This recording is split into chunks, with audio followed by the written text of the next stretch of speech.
Hi guys, আসসালামু আলাইকুম। সবাই ভালো আছেন? আশা করি সবাই ভালো আছেন, সুস্থ আছেন।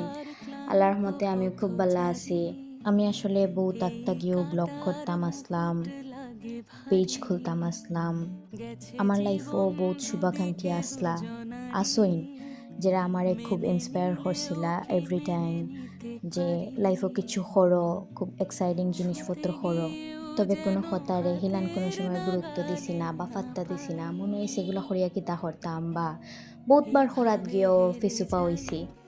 তবে এখন থেকে মনে হইলো যে না, জীবনে কিছু করা উচিত, কিছু কিছু জিনিস আসলে স্মৃতিতে রাখা উচিত।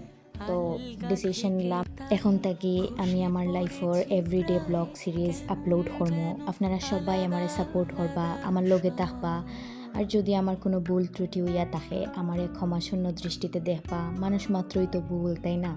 আমার লাইফের বহুত আপস অ্যান্ড ডাউনস আছে, যেগুলো আসলে লাইফের উপরে, স্টাডির উপরে এফেক্ট করছে। বাট এখন আমি একজন রানিং স্টুডেন্ট, চেষ্টা করলাম সব কিছু সুন্দরভাবে নিজের মতো করিয়া সামলাইয়া নেওয়ার। ইনশাল্লাহ আমি আমার লাইফের আপস অ্যান্ড ডাউনস আপনার লগে শেয়ার করবো। কোনো সুখর সময় কিংবা কোনো দুঃখর সময় যাই গটিয়ে যাওক না, এখানে শেয়ার করার চেষ্টা করবো। আমি যেহেতু একলা থাকি, ইউজুয়ালি আমার ব্রেকফাস্ট করা হয় না কোনো সময়। আমি এভরি টাইম ব্রেকফাস্ট স্কিপ করি, বাট আজকে শুধুমাত্র ব্লগের লাগি টুকটাক একটু ব্রেকফাস্ট করলাম। আজকে অতটুকুই। সবাই ভালো থাকবা আর দোয়া করবা আমার লাগি। আসসালামু আলাইকুম।